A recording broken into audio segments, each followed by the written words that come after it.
I have been watching, I have been receiving communication even from our principals on something that is very appalling. That as a leader, we are not going to allow it to happen. That the Ministry of Education, the government of Kenya, has sent a circular to our principals, purportedly referring to a Gazette notice of 2015, wanting to reduce capitation to our day schools, day secondary schools, from 22,000 to 12,000 shillings. I want to assure you, as a member of parliament, I will do everything possible within my powers to make the government rescind that decision.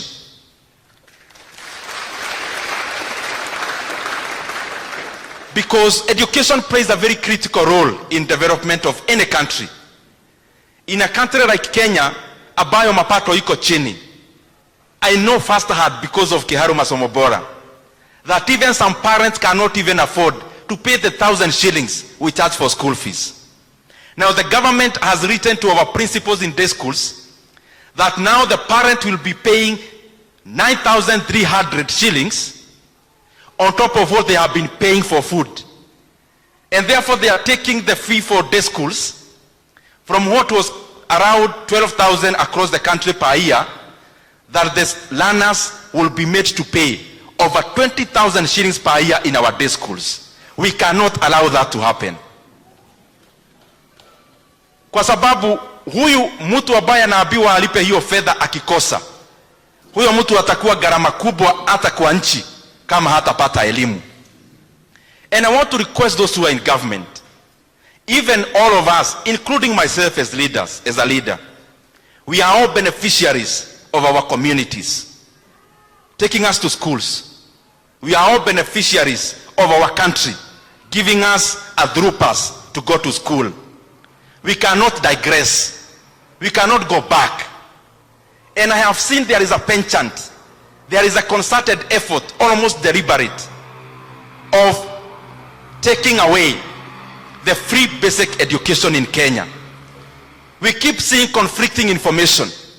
This person in government says this other one says this other one says this.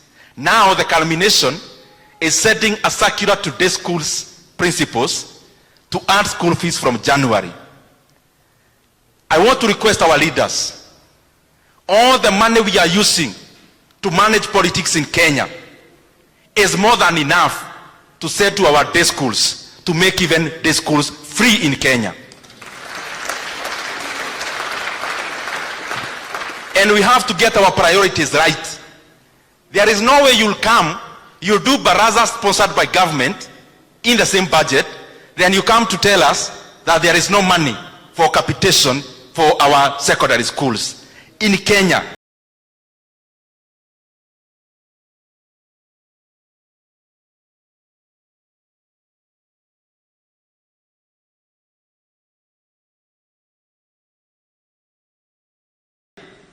Those who are in government, look at us very clearly.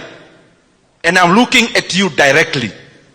We are not going to allow any leader to play around with free basic education in Kenya. We have had our brothers and sisters, trained teachers, qualified graduates, volunteering as interns in our secondary schools, both junior and senior in Kenya, most of them in junior secondary, with a stipend of 17,000 shillings. Their contract, the one they signed with government, was a 1-year contract for internship. Now we are almost in December, because now it's November. Schools are opening in January. And TSC is not showing any indication of even being aware that the contracts are coming due this year, the end of this year. the government must confirm to permanent and pensionable terms all the 20,000 interns in our JSS institutions. And if they say there is no budget for that, I have been there. There are many ways of doing it. The government has a leeway of spending up to 10% of the money outside of the budget. Under the article called 223, they can bring to parliament for ratification later. So TSC tafadhali, all the JSS interns must be confirmed into permanent and pensionable. If you don't have the budget, as members of parliament, we are giving you permission, sped, we will ratify later. But as of now, give indications on confirming them to permanent and pensionable terms in January next year. Katika hiyo mambo ya elimu, the reason why I am talking with a heavy heart, that we are so aware as leaders that there are by-elections in the country. We are so aware of any political activities that we are having. But we have had a strike of lecturers in Kenya for close to 2 months because of 7 billion shillings that the government of Kenya owes to the lecturers. That learners, our comrades, their education has been halted for over 40 days because of 7 billion. And you are talking about 7 billion in an era where 1 billion shillings is spent in an event just to manage politics. We need to come back to our basics. Let us come to our basics. Siasa itajisort kama tutafanyia wananchi kazi.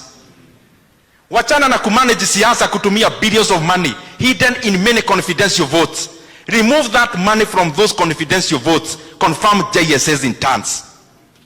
Remove that money of managing politics from those confidential votes and pay capitation for our institutions. That is what managing politics is. It is not about bribing citizens. Ama nyinyi mnaonaje wa Kristo wenzangu?